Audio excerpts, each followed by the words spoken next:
अध्यक्ष महोदय, इस बिल के बारे में जो कुछ मैंने आपको लिखकर भेजा है उस पर मैं अपने विचार रखना चाहता हूँ। अपने देश के कई राज्यों में ऐसे पिछड़े क्षेत्र हैं जहाँ पर लोगों की कई तरह की मांगें हैं। उनमें से एक मांग यह है कि वहाँ पर रेल लाइन होनी चाहिए। बहुत समय से लोगों की मांग है कि हमारे क्षेत्र में नई लाइन की ज़रूरत है। ऐसे बहुत से देहाती क्षेत्र हैं जहाँ पर अभी तक लोगों ने रेल लाइन नहीं देखी है। महाराष्ट्र में ऐसे कई क्षेत्र हैं जहाँ नई रेल लाइन होनी चाहिए। ऐसी रेल लाइन की मांग में 25 साल तक महाराष्ट्र विधानसभा में करता रहा हूँ, लेकिन दुख है कि अभी तक इसके बारे में कुछ नहीं हुआ है। आपने मुझे लिखकर भेजा था कि कुछ रेल लाइन आप बना सकेंगे, पर वास्तव में हुआ कुछ नहीं। मैं समझता हूँ कि जब तक इसके लिए एक विकास कोष नहीं बनाया जाएगा,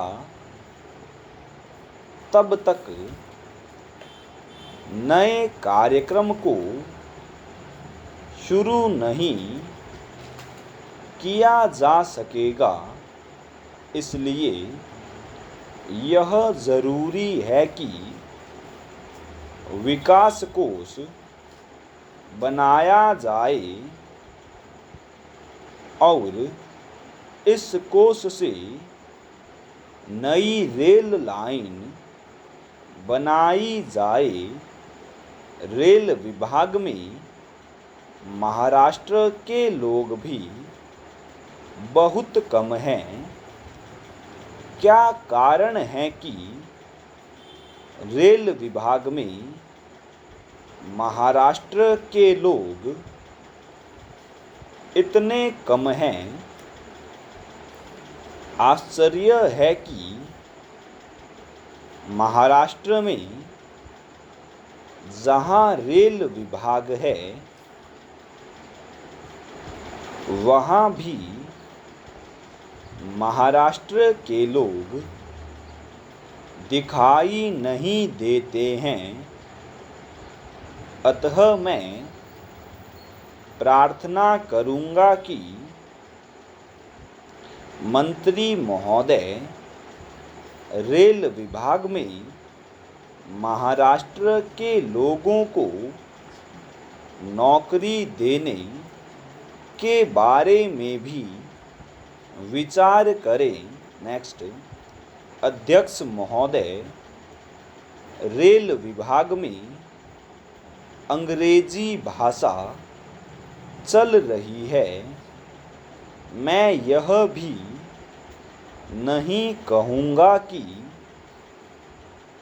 अंग्रेजी भाषा को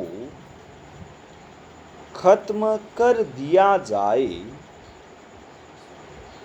अंग्रेजी जरूर चलनी चाहिए, लेकिन इसके साथ साथ राष्ट्रभाषा हिंदी को भी आदर देना चाहिए। हिंदी भाषा प्रयोग करना कोई पाप तो नहीं है। देहात के लोग अंग्रेजी भाषा नहीं समझ सकते हैं। अगर रेल विभाग उनको अंग्रेजी भाषा में पत्र भेजे तो यह उन लोगों पर अन्याय करना होगा। इसलिए कम से कम महाराष्ट्र में अंग्रेजी के साथ साथ राष्ट्रभाषा हिंदी का प्रयोग भी किया जाना चाहिए। ऐसी भाषा का प्रयोग करना चाहिए जिसको लोग समझ सके। अतः रेल विभाग में हिंदी भाषा को प्रोत्साहन देने की ज़रूरत है। मैं मंत्री महोदय से प्रार्थना करूँगा कि वे रेल विभाग में फैले भ्रष्टाचार को समाप्त करें। स्टॉप।